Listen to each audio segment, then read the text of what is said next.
everybody, I'm Tom Vassell. I'm Chris Yee. And I'm Mike DeLisio. Today we're taking a look at Spectral, designed by one of the most thinky designers in the business, Ryan Courtney, probably best known still for Pipeline. Very thinky games he's done, and this is from Bitewing Games, who are on fire these days with how their games look and produce and everything. This is it's called Spectral Deduction game, but I think there's more in it than just deduction. Let me show you. In this game, you're going to build a grid of 16 cards. There are 4 cards in a row, so this is row B, for example, and you'll take these 4 cards and put them in this envelope and shuffle the envelope so that you don't know which row is where. But the rows will be shuffled, so they're random within the row, but everything in a row is the same. So we know that this bottom row is B because I showed you, but if you're playing the game, you would not know this.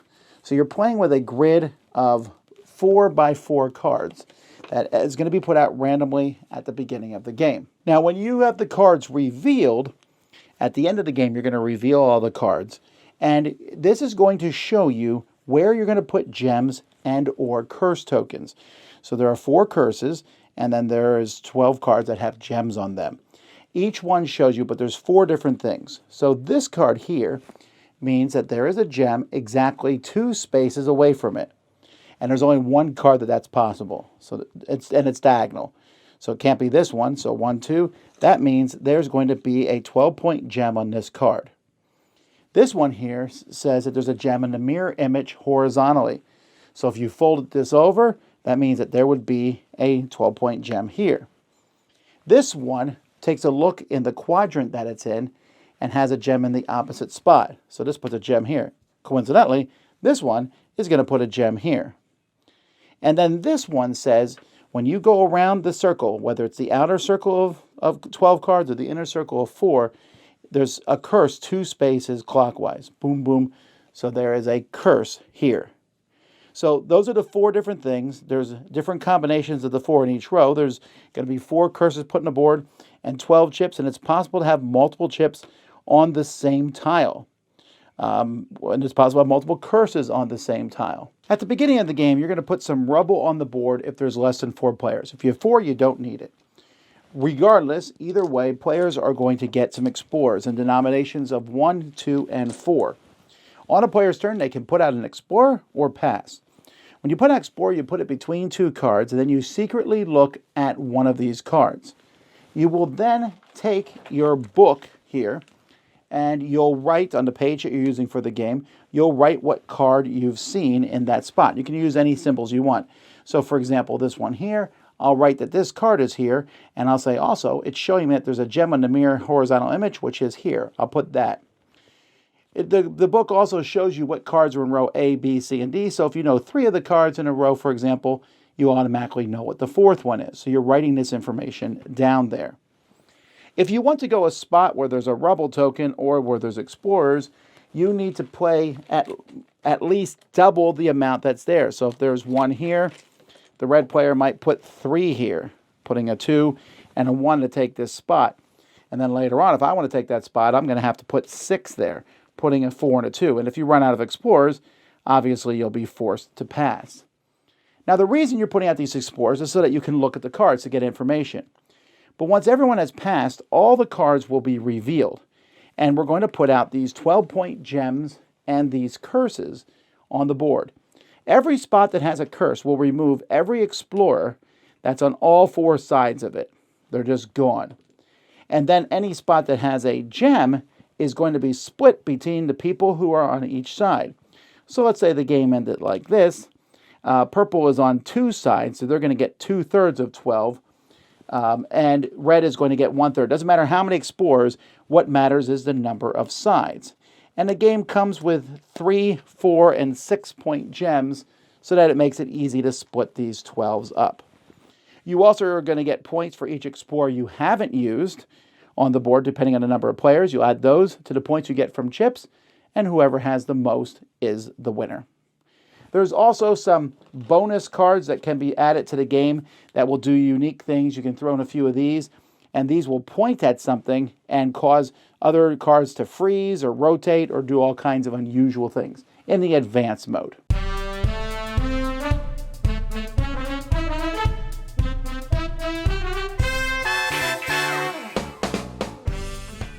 All right, before we get into the game, I want to talk a little bit about components because I like the components for this game a lot. I think that the symbology that they use for the cards is very clear. It's easy to see. I mean, when you explain this is how it works. I like that they give you the gems and also the 6, 4, and 3. That's the only ways to break up the gems. I like the wooden pieces for the explorers. I like the sleeves that you put stuff in and shuffle them up. There's another bigger box that this fits into, which is, by the way, I don't love that you put a box in a box. I think that's stupid. I'm throwing away the little box. If you get the deluxe edition, with playmats and nice little extras, you literally open that box, and in it, another is this box. I think that's wasteful, frankly. So I'm going to throw away the little box to keep the bigger box. And I know that the argument is, but then you can just carry the little box with you instead of the big box. Then just keep the little box. Just keep one of them. You either have the big box or the little box. Well, go ahead, Mike. I know you want to say something. I disagree. You think a box in a box is a reasonable thing? In this case, sure. Like if you want to take this and maybe you're limited on space, I don't really. Is it wasteful? I can't argue that. I mean, it's extra cardboard, and that's not great for the environment, and I agree with that. But I mean, just on a functional level, I don't think it's a bad idea because the extra stuff is bling. It's not really adding anything gameplay-wise. So if you want to just take small boxes to a game night, why not just take the small box? I don't hate it. My argument against that is that there's bigger pieces that are involved and smaller pieces. I don't want to have to be forced to keep both, just so I can have a smaller box to take with me. And again, if I want the smaller box to take, the gems. Oh, okay. The gems are in both, and then there's card sleeves and stuff. Again, if you keep everything in the card sleeves and you keep those bigger gems, it doesn't really fit in this box easily. So then why keep this small box? It depends on are you a person who frequently is going to take this and throw it in your backpack and you're like, I want to bring this on a backpacking trip kind of a thing. Or something where like space is at more of a premium. I agree. And that's not you. You have a library. No, I understand that. Then just get the small box. I'm okay with that. I think this box is fine. Bitewing did a very similar thing with the previous Ryan Courtney game, actually, Trailblazers, where you could get the nice big box with like bigger animal meeples and stuff. And inside of that came the Travel Edition as one of the things inside the box, which was like a little zip carabiner bag that you could take with you. And that one felt a little bit more clever because it fit like the hiking kind of motif. But I understand what they're doing. They're kind of using multiple products that you can kind of just put them into one product. I'll tell you what they're doing. They didn't want to produce an extra SKU, so they just take this one and stick it in the bigger box. That's the reason. Yeah. Okay, well anyway, that's actually not my problem with the game, the components. That's a minor thing. My problem with the components are the books. I think they're gorgeous. I think they're fantastic. What a terrible problem. They're going to run out. They are. You're going to run out of pages of them. You have to tear. I mean, they're too nice for what we're doing here. A sheet of paper, I think, would have been better. I know that sounds like a weird complaint here, but you're going to go through those books and run out of them. I actually brought up that point because I was taught this game by the people at Bitewing at Dice Tower West, just in disclosure there. I asked specifically, I'm like, are you going to have pages available on your website so that people can print them out? And I believe he said there was something they was considering, but then he said that there's 80 games worth in there. I don't know if most people are going to get anywhere near 80 games worth, even if they really like the game. So I'm not sure it's a huge issue. Okay, and again, I think I said minor issue. It reminded me back when Days of Wonder first did Mystery of the Abbey, and they were full color glossy sheets, and I was like, again, not a huge deal. It just felt a little weird. Like you almost feel like you're writing in something you shouldn't be writing in. I'm just writing in your first edition copy of Moby Dick. Yeah.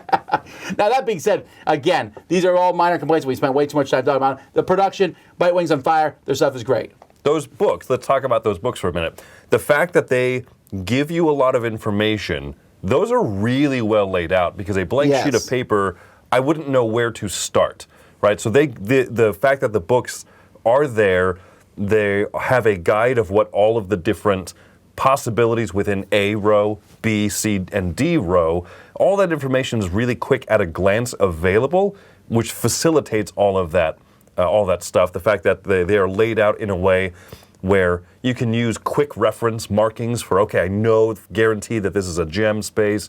I know guaranteed this is a skull space. What is the information and which way is it pointing? I think it facilitates the game because I prefer having those books. I agree, but again, minor problem, but a lot of the information's in the cover. So if you're writing on the side that's on the cover side in the book, you either need to tear the page out and stick it upside down, or I don't know what, or you're flipping back and forth the whole time. I love this game. I'm just saying it now. 8.5. Get out of my face, okay? I like the game. I don't want this to come across as I don't like the game. I really enjoy it. I think sometimes, and I know that I'm not alone in this, sometimes you can go too far in making things nice. And like in this book, I think that book is nice, but it's not as functional as I want it to be for like that very reason. Like the back fourth page, I'm like, oh, fine. And then you rip the page out, right? I'm assuming you rip the page out for each new one. Probably, right? I suppose. I'm trying to remember what vital information besides... It's not vital. It just talks about how you use the gems and the curses and everything, and how the stuff works. And for new players, it's super handy. So if I have a new player in the game and it's not the first game, they have to flip back and forth. That's all. But let's talk about... We all agree the game looks great and fantastic. Let's talk about the gameplay itself. This is a deduction game, but also area control. And what did you guys think about that combo? Michael, we'll go first to you because I know that people unjustly make fun of you because they talk you didn't love Turing Machine. So I'll let you speak to what you think about this one first. Yeah, I have had some issues with certain types of deduction games, but more so I've had issues with Ryan Courtney's games.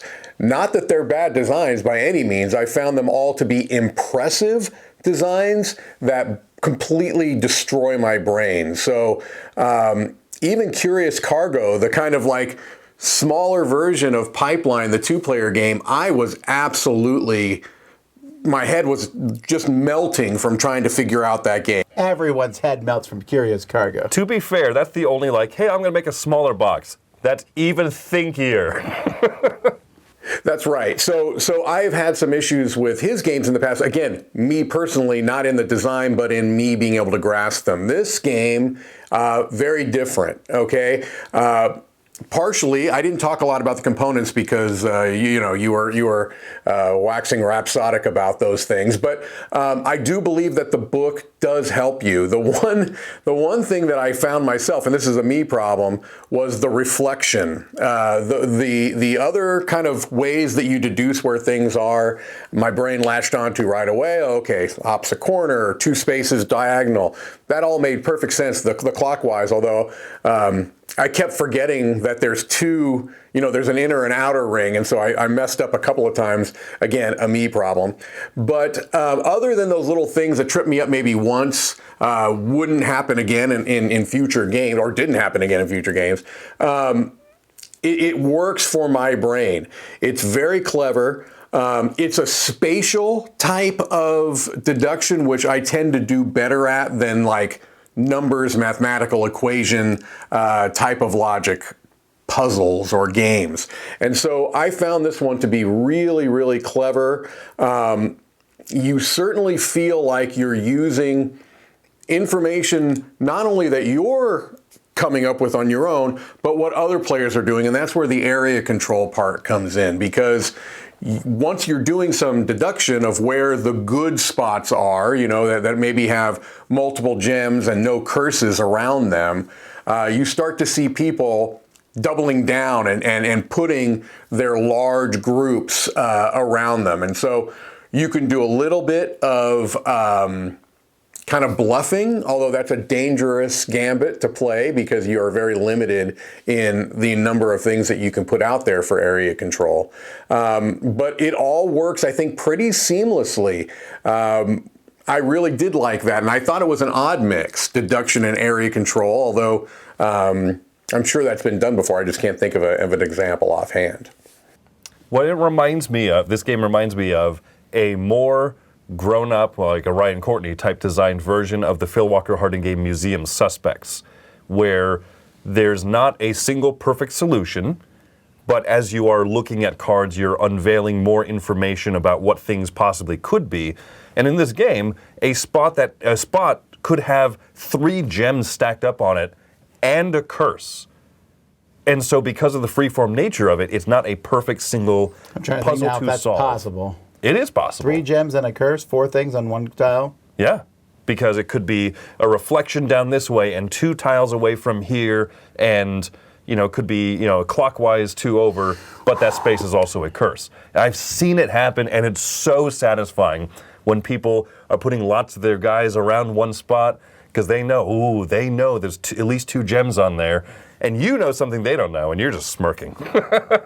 So it's that imperfect type of setup. I'm not sure the way to describe it, right? It's not, there's perfectly 8 gem spaces and 4 curse spaces. Sure. They could be overlapping, and that to me makes this very dynamic.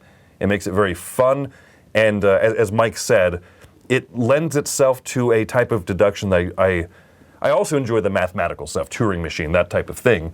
But then this one with those spatial elements, knowing, okay, I know something here, so I don't want to try and do this area control where my pieces are going to get knocked out, and I need to kind of glean what other people's behavior is indicating to me. Yeah, I really like that a lot.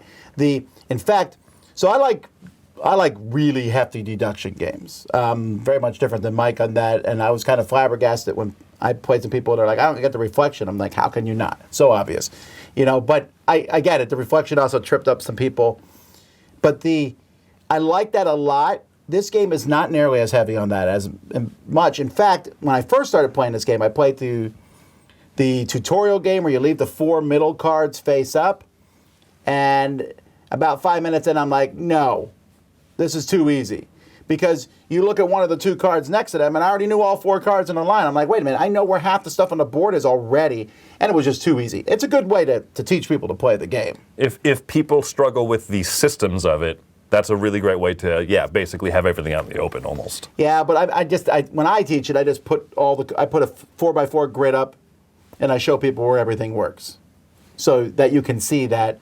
But I like watching what everyone's second move is. Your first one, you're just guessing. I'll go here, look at one of these 2 cards. Your second one, you just went to where you know a gem is, probably, unless you know that I know that, and you're trying not to give me that information.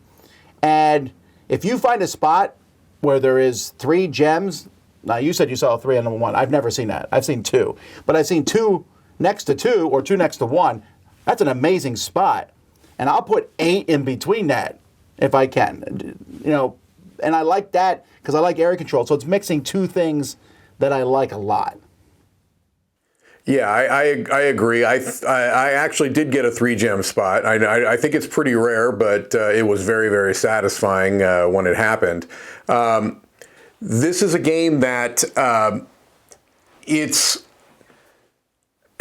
hard to explain because it's actually very light rules teach, right? Just once you get the general concepts, it's pretty easy to grasp. Again, you may trip up over 1 or 2 of the different ways of deduction.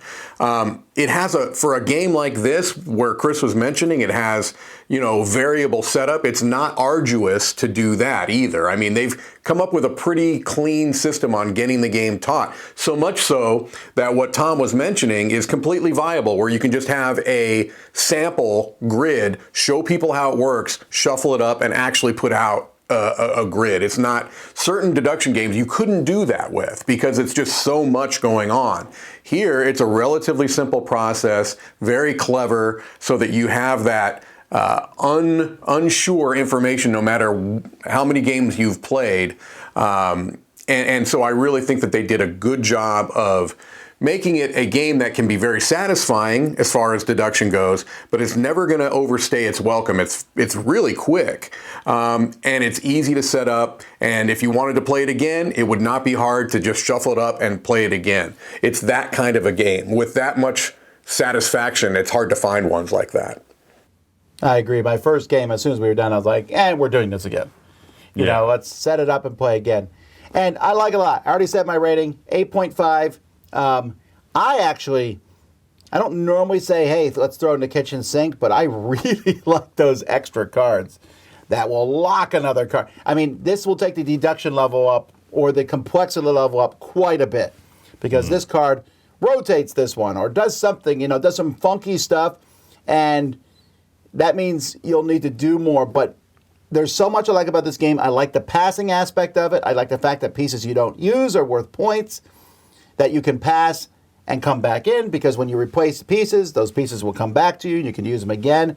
It just plays very smoothly. Uses deduction, but not too hefty for most people to handle, and then adds an area control, which I think is fantastic. All right, I guess I'll go next. I'm also giving this one an 8.5 because it just does so many things right. It gives you a lot of tools. I really like the books, and I understand what you're saying about them, right? I just like the information. I almost wish I hadn't brought it up present. because it is such a minor thing. Sure, yeah.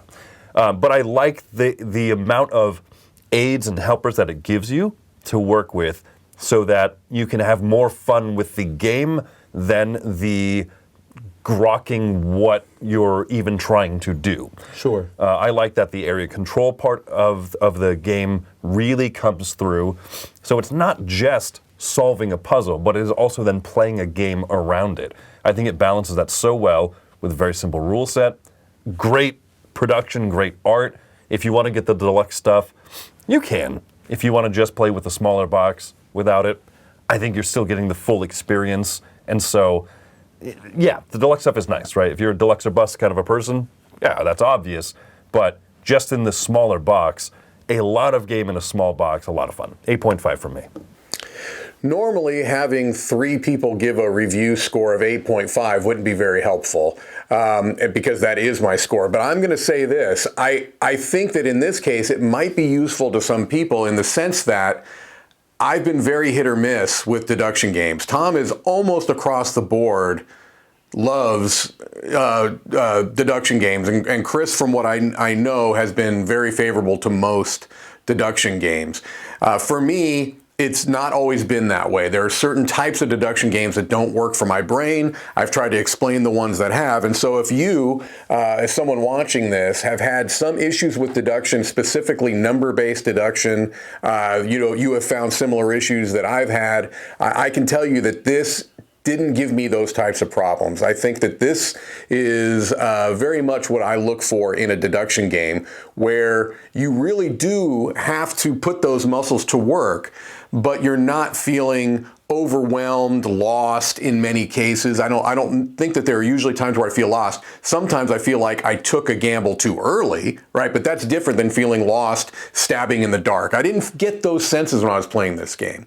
And so that is something that is very satisfying. We've already talked about the production and the look being very, very nice.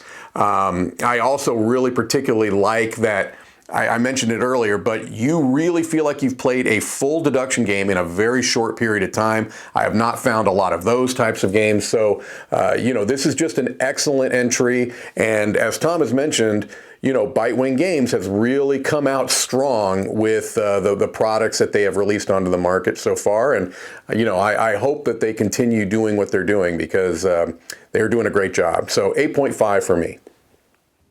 Well, there you go, folks. That's Spectral. Continue. What were we finding? Oh, just treasures. Don't get the ghosts. Anyway, I'm Tom Vassell. I'm Chris Yee. I'm Mike DeLisio. Boo.